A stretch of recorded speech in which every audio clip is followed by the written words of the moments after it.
Glória ao nosso Deus.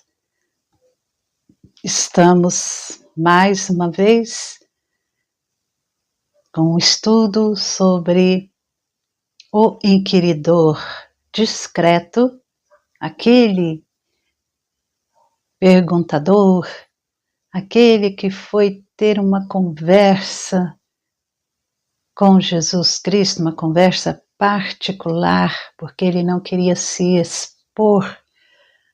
Então ele foi à noite para encontrar-se com Jesus. Em João capítulo 3, podemos ver esse diálogo, esta conversa, esta visita de Nicodemos a Jesus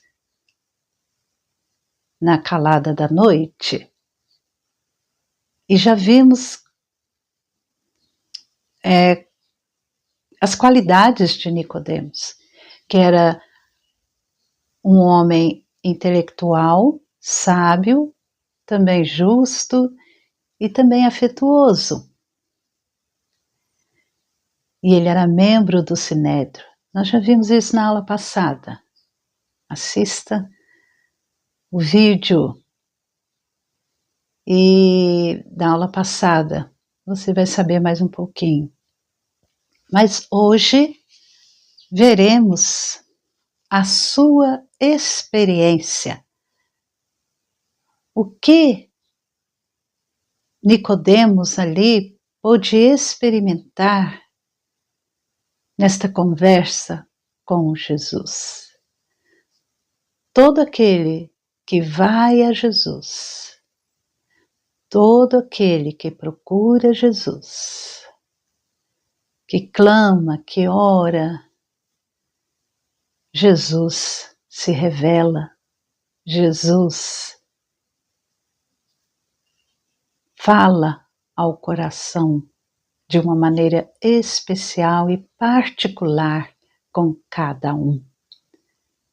E a vida da pessoa não é a mesma depois que ela tem o encontro com Jesus, a conversa com Jesus. Vamos ver a experiência deste inquiridor discreto.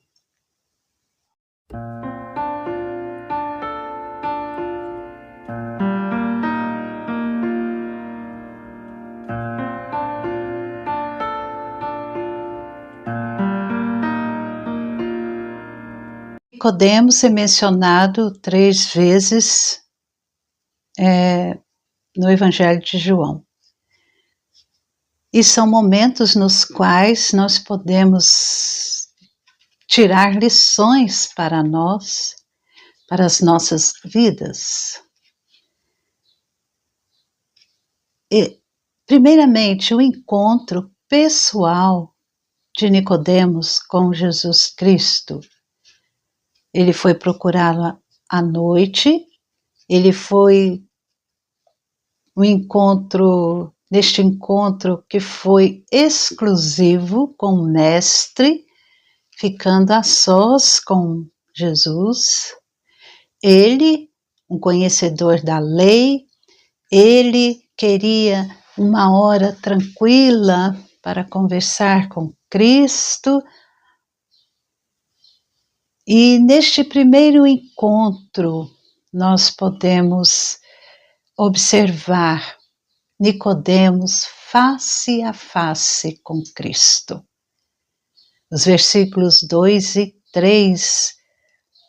Rabi, sabemos que o Senhor é mestre, vindo da parte de Deus, porque ninguém pode fazer estes sinais que o Senhor faz se Deus não estiver com ele. E Jesus respondeu: em verdade, lhe digo que se alguém não nascer de novo, não pode ver o reino de Deus.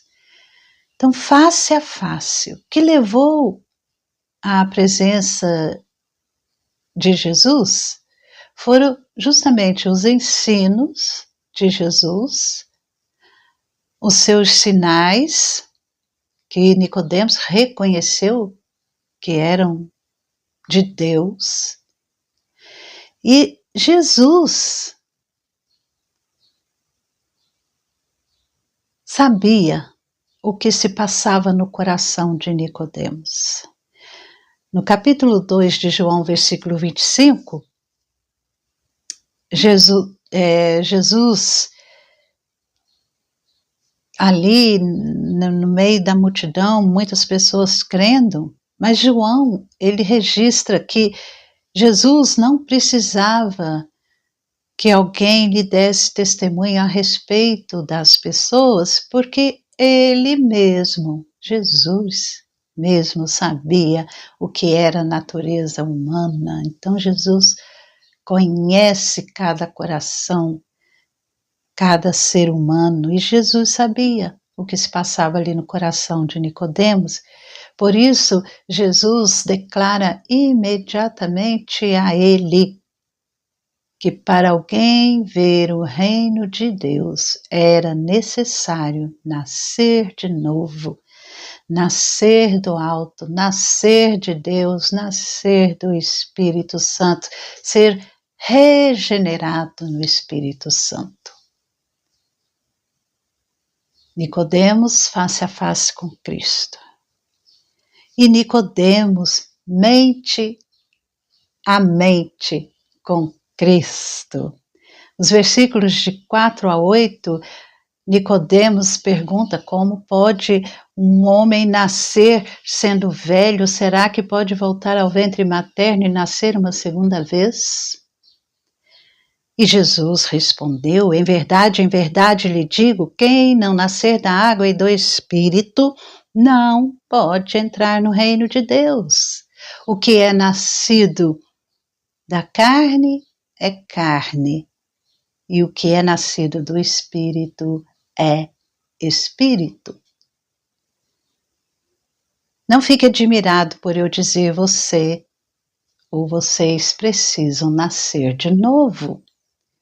O vento sopra onde quer. Você ouve o barulho, o que ele faz, mas não sabe de onde ele vem nem para onde vai. Assim é todo o que é nascido do Espírito. A mente de Nicodemos, naquele momento, não compreendeu. Ele não compreendeu aquilo que Jesus falava, a figura que Jesus usava. Ele impressionou-se com a palavra nascer e pensou num renascimento físico. E pensou que como ele ia voltar ao ventre materno e nascer, ele já um homem sendo de idade, uma pessoa adulta, como pode nascer de novo? Aí Jesus então vai explicar a Nicodemos de uma outra maneira. Primeiro Jesus fala, tem que nascer de novo. E Nicodemos não entende. Aí Jesus vai explicar por meio de figuras. E a primeira figura que ele usa é da água, do Espírito, nascer da água e do Espírito. Espírito com letra maiúscula, porque é Deus. E Jesus está falando daquela regeneração, do novo nascimento que é dado pelo próprio Deus, pelo Espírito Santo, do arrependimento de pecados, da transformação que ocorre na vida do ser humano por completo, uma transformação completa, operada pelo Espírito Santo, e a pessoa se torna uma nova criatura. É só o Espírito Santo de Deus que faz isso, que transforma dessa maneira e faz com que o ser humano se arrependa arrependa dos seus pecados e volte-se para Deus com uma nova vida. A segunda figura que Jesus usa é o nascimento espiritual, no versículo 6. O que é nascido da carne é carne, o que é nascido do Espírito, Espírito Santo, é Espírito. Então Jesus está falando aí sobre dois nascimentos. Um é nascimento natural, carnal, que todo ser humano nasce, mas há o nascimento espiritual. E Jesus vai mostrar que o que vem da natureza humana é natural e sempre será igual a ela. O ser humano, quando nasce, é igual a outro ser humano, na sua natureza pecadora. E o ser humano, mesmo que pudesse assim nascer 1000 vezes, seria sempre carnal. Para que haja um nascimento espiritual, é necessário que o Espírito Santo, que é Deus, intervenha, atue. Então, Deus é que vem e faz e transforma o coração e dá um novo nascimento. Vem do alto, vem do Espírito Santo. Por isso, Jesus disse a Nicodemos que era necessário nascer de novo e que ele não ficasse admirado com aquilo que Jesus falava. Não te maravilhes, não te espantes, não fique perplexo, admirado, confundido. Isso é uma obra de Deus. A terceira figura usada por Jesus é o vento. E Jesus, ele tira uma comparação da natureza, esse elemento, vento, que é bem conhecido nosso. E a palavra vento no grego é pneumatos, que é usada também para designar Espírito Santo, o Espírito Santo. O vento, sendo invisível, faz com que a gente conheça o vento apenas pelos seus efeitos, por aquilo que ele produz. E ouvimos o seu som, a sua voz, o seu assobio. Ele agita as árvores, as folhas. Sentimos a brisa, mas não conseguimos ver o vento. E o fato de não vermos o vento não quer dizer que ele não esteja atuando, agindo, operando. O Espírito Santo também é invisível, nós não vemos, porque ele é Deus e é Espírito. É imperceptível aos nossos olhos. Mas sabemos que ele atua. E como sabemos? Pelos efeitos que ele causa na vida do ser humano. E lembramos do apóstolo Paulo? E Paulo foi um grande perseguidor da igreja, dos crentes. Era um zeloso fariseu, conhecedor da lei, mas ele era contra os cristãos, aqueles que seguiam o caminho, Jesus. Cristo, e ele então perseguia, mas ele nasceu de novo. E como sabemos que Paulo nasceu de novo? Nós não vimos o Espírito Santo agir lá no coração de Paulo. Nem eu, nem você. Mas pela transformação de sua vida. Ele mudou completamente. E ele agora, quando teve aquele encontro com Jesus ali no caminho de Damasco, o Espírito Santo tocou seu coração, mudou a sua vida. Ele deixou de perseguir os crentes, passou a pregar, a falar que Jesus Cristo é o Filho de Deus, aquele Messias prometido do Antigo Testamento, e que Jesus Cristo está vivo, ressurreto, e a vida de Paulo foi transformada. Então, apesar de não vermos o Espírito Santo atuando na vida, no coração, mas nós vemos os efeitos que isso fez na vida de Paulo. A gente que conhece um novo nascimento, a vida de Paulo não é mistério, porque foi o Espírito Santo que agiu, assim como o vento. E o Espírito Santo é real. Então, Jesus usou essas três figuras e explicou mente a mente, de uma maneira que Nicodemos entendesse.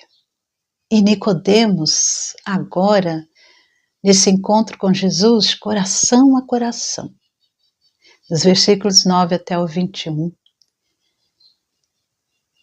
Nicodemos, ele entendeu a palavra de Jesus de maneira intelectual, porém havia mais alguma coisa que ele ainda não havia compreendido, mas que ele deveria, é algo que ele deveria sentir no fundo do seu coração, da sua alma. Mas Nicodemos não estava alcançando. O que significaria isso, essa ação do Espírito Santo? Pois ele pergunta, como pode ser isso? Como pode o Espírito Santo dar um novo nascimento, dar uma nova vida?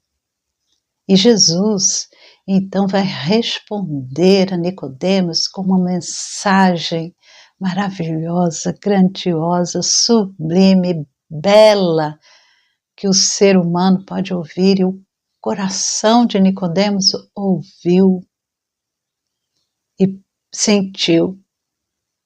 Jesus, ele vai dizer do amor de Deus. Como pode ser isso?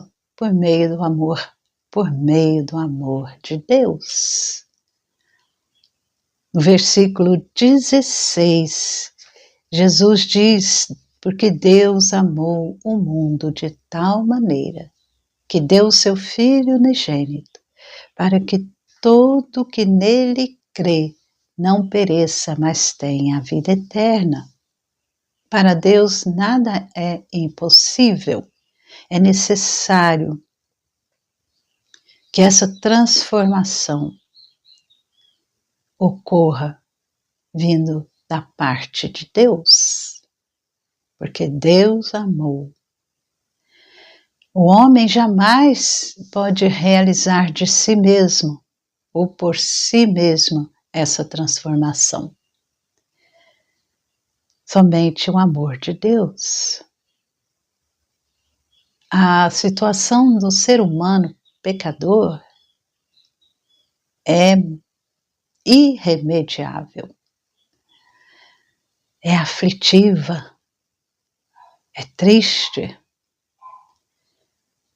Mas Deus, por causa do seu grande amor para conosco, Ele se compadeceu de nós e tornou possível essa transformação da criatura rebelde, pecadora, com a natureza pecadora, ser transformada e assim qualificando esta criatura para ver e entrar no reino da glória, transformando-a em filha e filho de Deus por meio da fé em Jesus Cristo.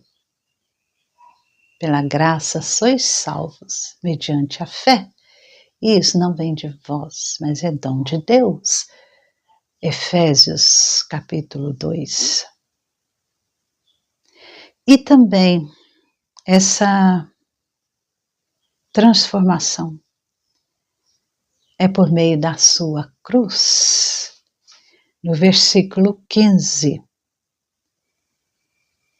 deu seu único filho, filho unigênito, para que todo que nele crê não pereça, mas tenha vida eterna.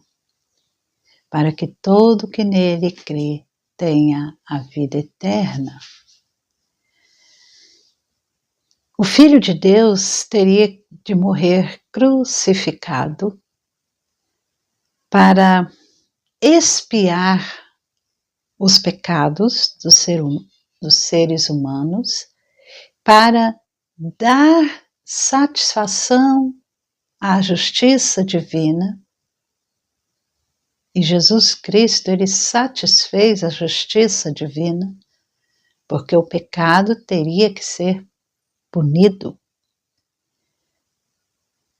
E somente assim, por meio desse sacrifício de Cristo na cruz do Calvário, somente assim o Espírito Santo de Deus poderia vir para o mundo e realizar a obra de regenerar e transformar os corações humanos.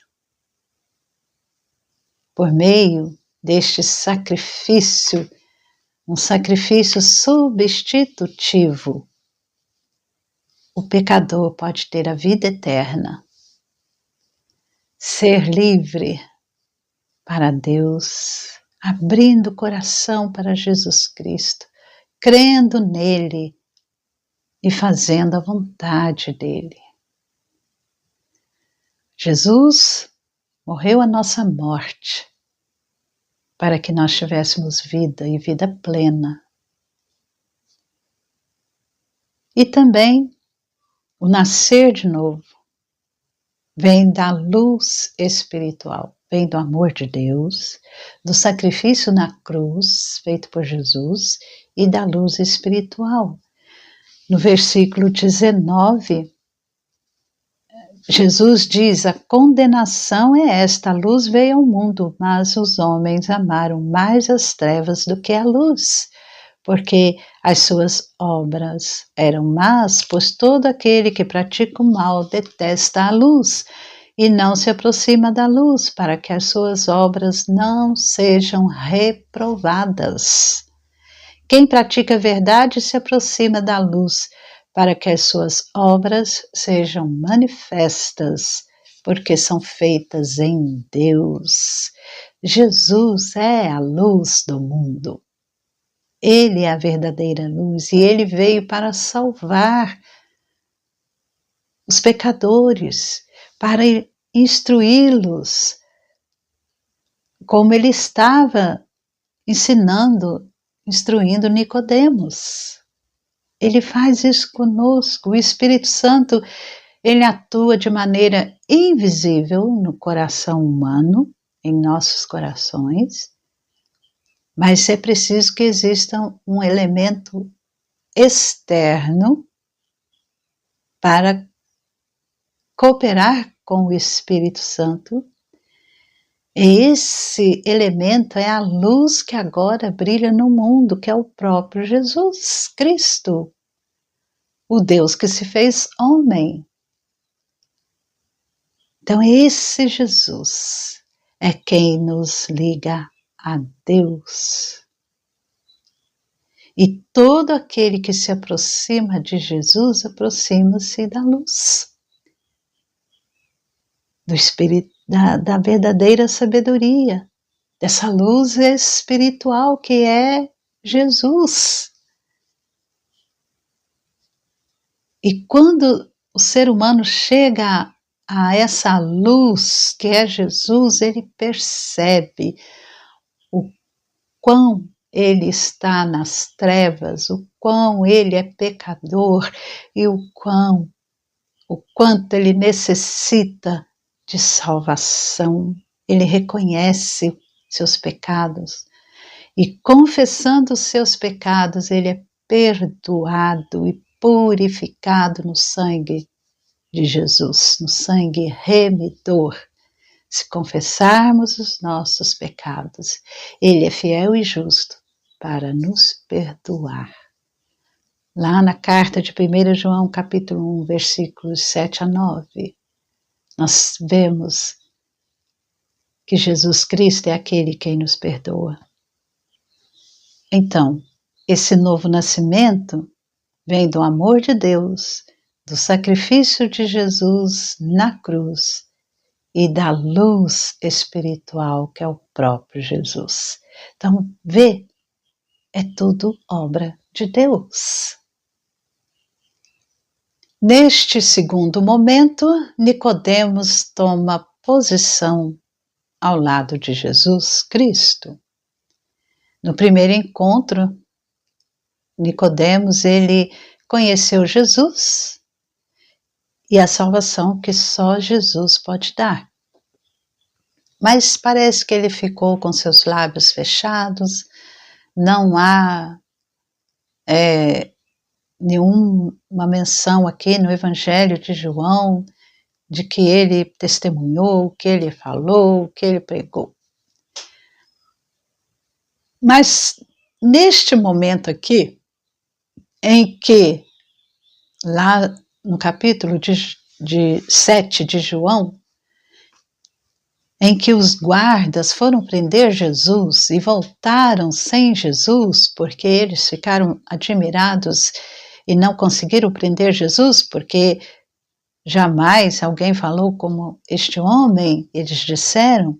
Aí os principais sacerdotes eles tiveram uma reação assim violenta para com aqueles guardas e acusaram os guardas que eles estavam sendo enganados e também amaldiçoaram o povo que seguia Jesus. E no coração daqueles homens sacerdotes não havia espaço para a justiça, pois eles estavam cheios, tomados de preconceitos, de inveja.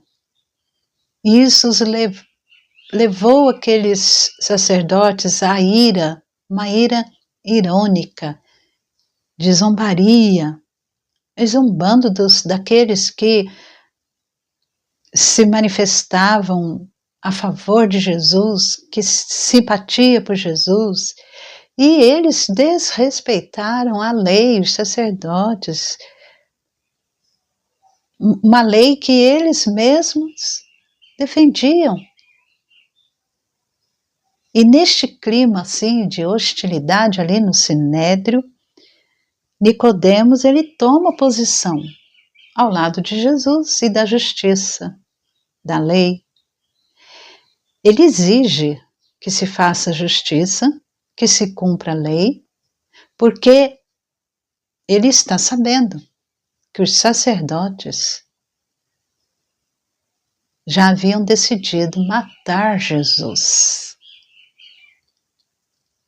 E Nicodemos também não escapou da zombaria. Nicodemos fala àqueles homens, pergunta: será que a nossa lei condena o homem sem primeiro ouvi-lo e saber o que ele fez? E aí aqueles sacerdotes, aqueles líderes religiosos, eles vão dizer: por acaso também você é da Galileia? Nicodemos, você é da Galileia também? Examine, esperar que da Galileia não se levanta profeta. Mas Nicodemos, naquele momento, tomou posição ao lado de Jesus. E num terceiro momento, ele confessa publicamente o seu amor por Jesus. Lá no capítulo 19 do Evangelho de João. Nicodemos, ele vai demonstrar o seu amor por Jesus. Aquilo que Jesus falara a Nicodemos a respeito da sua morte na cruz, acabara de acontecer. Jesus foi imolado no madeiro, a missão estava cumprida. O justo pagou pelos pecadores. Mas era sexta-feira, véspera do sábado dos judeus, e eles não permitiam que o corpo do crucificado ficasse ali na cruz e nem poderiam sepultá-lo no sábado. E Jesus ali na cruz não poderia ficar até o início do sábado, que seria na sexta-feira à tarde. E Nicodemos então acompanha José de Arimateia, que havia pedido o corpo de Jesus para Pilatos para o sepultar, e José de Arimateia também era um membro do Sinédrio como Nicodemos, e José de Arimateia também era um discípulo secreto de Jesus. E usando finas essências, eles ungem o corpo de Jesus. Nicodemos levou quase 100 libras de mirras e aloés para ungir o corpo de Jesus. E eles envolvem o corpo num lençol de linho, colocam no sepulcro, que era um sepulcro novo, pertencente a José de Arimateia, como lemos em Mateus, no capítulo 27. E assim, esses dois homens, que eram principais entre os judeus, eram ricos, eles usam seus bens e a sua autoridade para realizarem aquele ato de amor por Jesus. E, dessa forma, eles se expuseram publicamente. Na carta de 1 João, capítulo 4, versículo 18, diz que o perfeito amor lança fora o medo. Eles tiveram aquele encontro com Jesus, receberam o perfeito amor, que era o próprio Jesus. E isso lançou fora todo o medo do seu coração. O novo nascimento não é uma ilusão. Ser nascido de Deus não é uma fantasia que é criada pelo ser humano. Não. Ser filho de Deus pela fé em Jesus Cristo é a mais autêntica e maravilhosa experiência, realidade que podemos ter. E para possuirmos esta fé salvadora, para possuirmos esta salvação, é necessário um encontro pessoal com Jesus Cristo, uma experiência pessoal com Jesus, porque essa fé vai nos fazer tomar posição ao lado de Jesus Cristo, e o amor a Jesus Cristo vai nos levar a confessá-lo diante das pessoas, confessar publicamente a nossa fé.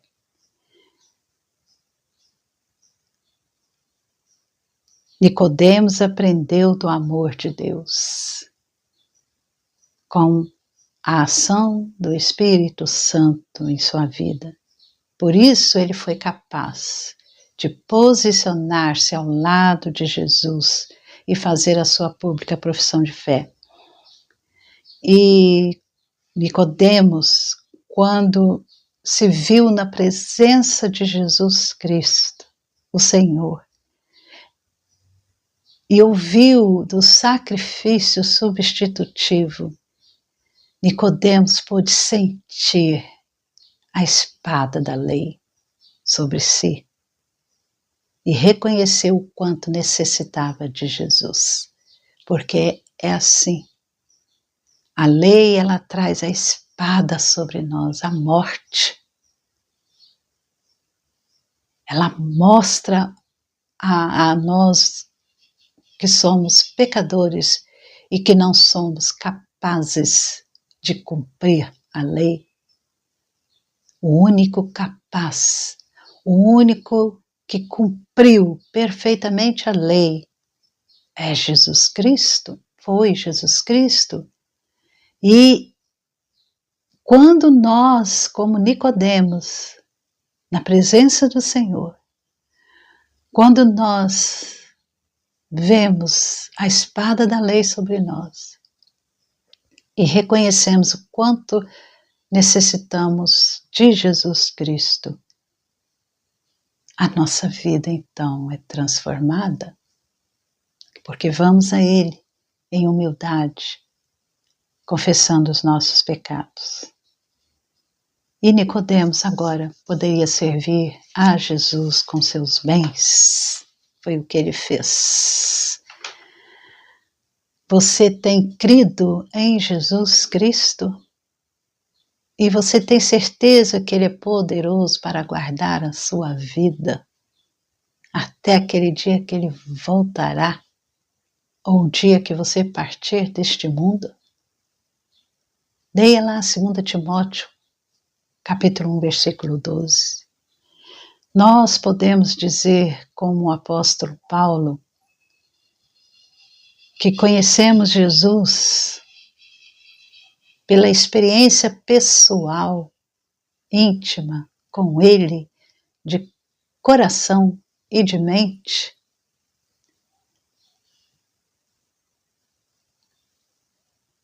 Por quê? Muitas vezes não confessamos a Jesus a outras pessoas. Não confesso que sou uma discípula ou discípulo de Jesus. Por quê? Porque tenho vergonha? Ou falta-me oportunidade? Tem outro motivo? Temos falado de Jesus, manifestado de alguma forma o nosso amor por Jesus diante